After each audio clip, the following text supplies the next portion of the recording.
Bonsoir, voici la capsule pour la famille des cadeaux du ciel qui appartient à la dimension d'Angelo, la dimension spirituelle de l'oracle du fond de l'âme.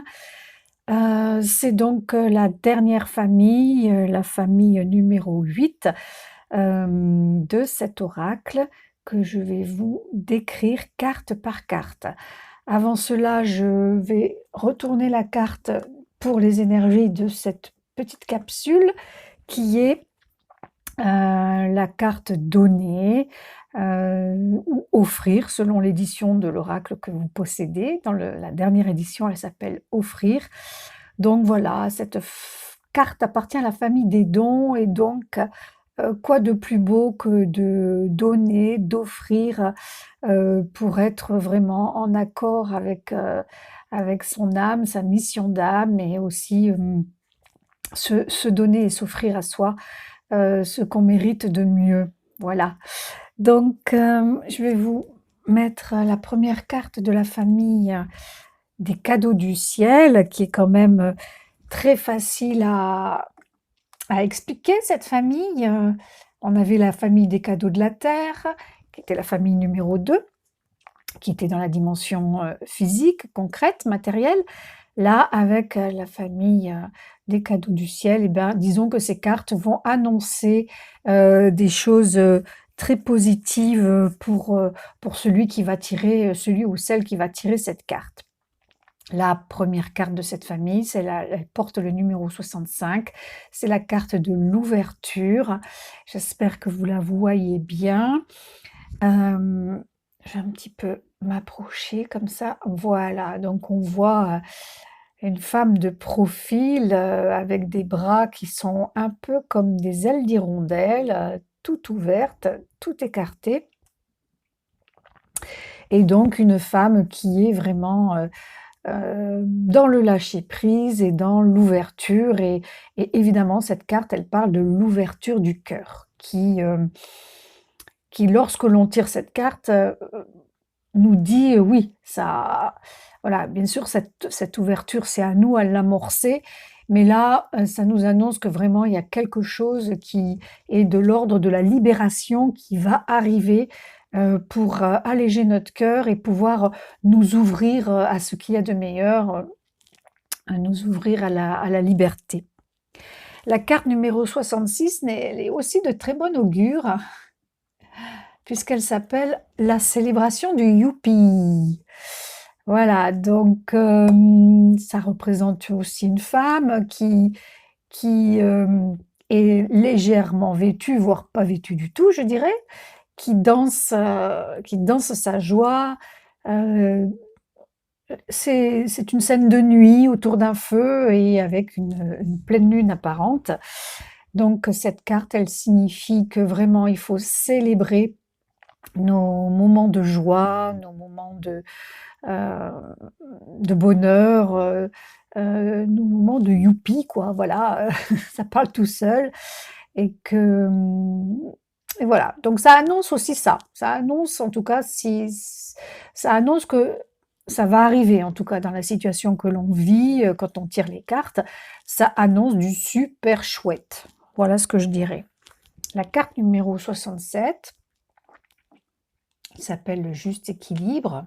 Je l'ai beaucoup détaillé dans la vidéo que j'ai faite il y a quelques jours pour la nouvelle lune. Bah voilà, c'est cette nuit. Hein. Je suis en train de faire la vidéo en fin de journée et c'est dans cette nuit de dimanche à lundi qu'elle arrive, du 28 octobre ou 27, je ne sais plus. Et donc cette carte, elle signifie que vraiment on va arriver, si on y travaille, à faire la balance entre le féminin et le masculin en nous, hein, tout ça en nous, la balance entre l'ancrage à la terre et la connexion au ciel, l'ancrage entre la réceptivité. À gauche, on voit que la femme a les mains en coupe, donc ça parle de la réceptivité. Et à droite, l'homme, lui, est plutôt dans l'activité. Donc voilà, faire l'équilibre entre ces deux ces 2 modes d'être, je dirais. La balance entre, la douceur et la force, entre, entre quoi donc? Entre, voilà, j'ai fait un petit peu le tour là et du coup, voilà, c'est vraiment cette carte, vraiment, elle dit: «Faire l'équilibre, juste», voilà, le plus juste possible, ne pas être en excès, dans tout ce qu'on entreprend, ne pas être en excès, même dans la joie, hein, finalement, parce que, l'excès de joie, souvent après, pouf, ça retombe comme un soufflé et puis bon, là, ça fait mal quand on tombe, hein. Voilà, ça fait un peu plus mal. Donc, voilà, équilibrer le trop ou le pas assez. Voilà, ni trop, ni pas assez. Voilà, mettre vraiment de l'équilibre dans sa vie. La carte numéro 68 s'appelle la mission d'âme. Alors cette carte, elle a aussi servi, enfin le dessin de cette carte a aussi servi à faire le dos de la seconde édition. Je vais vous la montrer. Voilà, transformée, hein.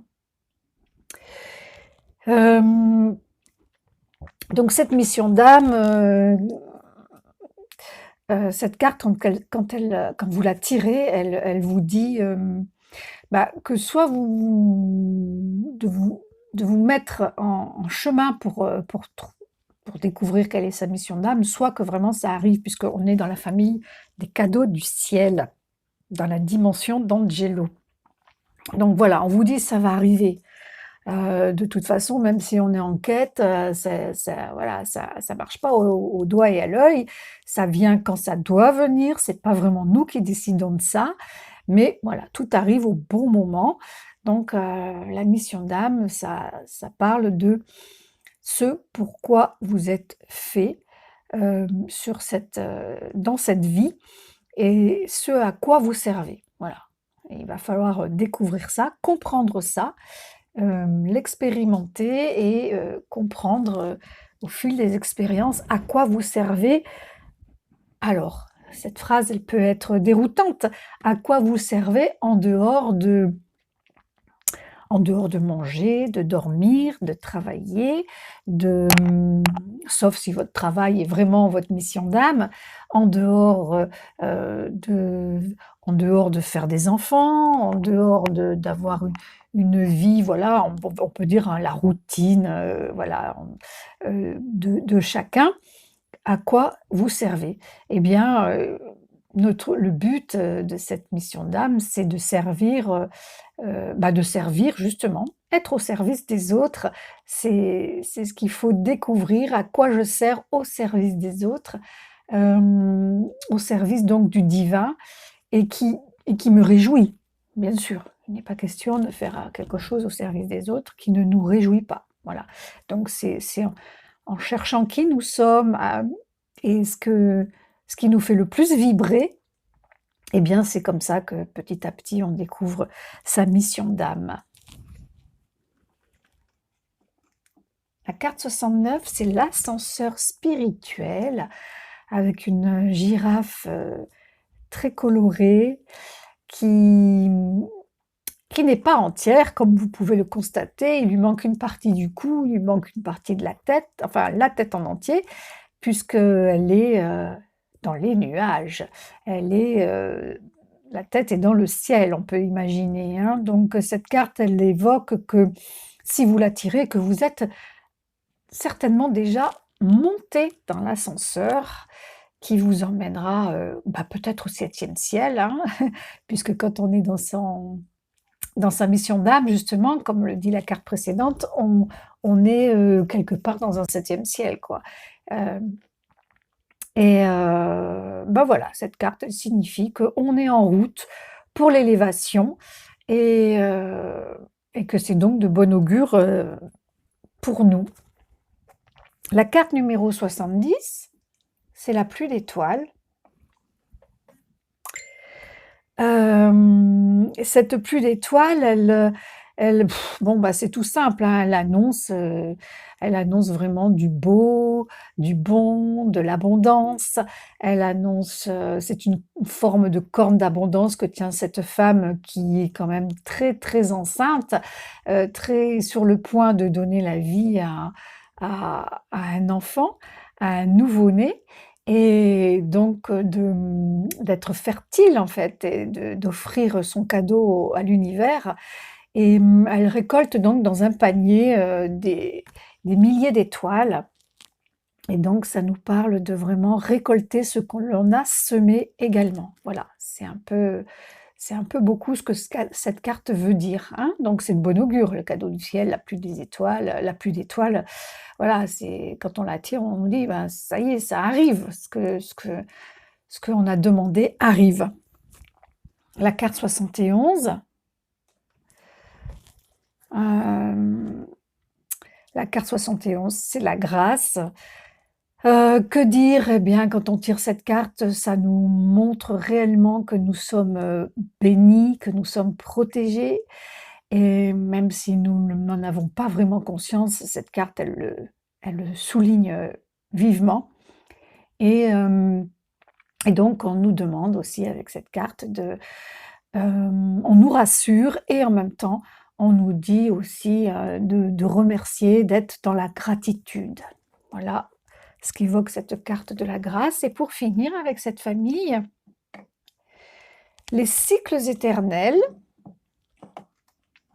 voilà, c'est une fenêtre qui donne avec sa poignée au milieu, qui donne sur les 4 saisons avec, en haut à gauche, le printemps, non le pardon, oui le printemps, un petit hérisson, à droite on a un papillon et l'été.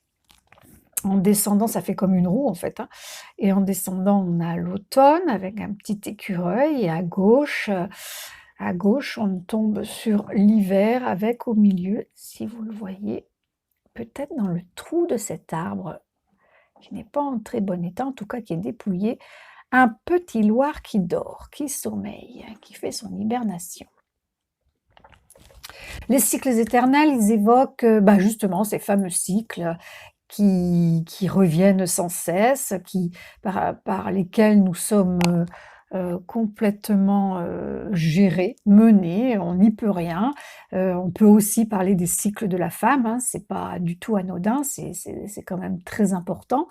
Ça démarre très tôt et voilà, ça dure, on va dire, une bonne quarantaine d'années ces cycles, hein. Donc c'est pas rien. Et ça évoque également, les schémas répétitifs, cette carte, voilà. Donc évidemment, en cadeau du ciel, les schémas répétitifs, c'est pas top, mais ça peut vraiment soulever, ça pour bien sûr y plonger son nez et s'occuper de stopper ces schémas répétitifs qui nous bloquent, les mauvais schémas répétitifs, hein, bien sûr, hein, c'est ceux-là qui posent question, et qui sont soulevés. Donc voilà, mettre en place, se faire aider pour, faire, arrêter la roue des cycles éternels quand ils ne sont pas, favorables à notre évolution. Voilà. J'espère que tout ça c'est clair pour vous. Je ferai certainement d'autres capsules avec peut-être des exercices, enfin des exemples de tirage pour faire du lien entre les cartes. En attendant, je vous remercie, je vous embrasse et je vous souhaite bonne continuation avec l'oracle du fond de l'âme, qui vous guide, vous mène, vers, votre être profond. Je vous embrasse.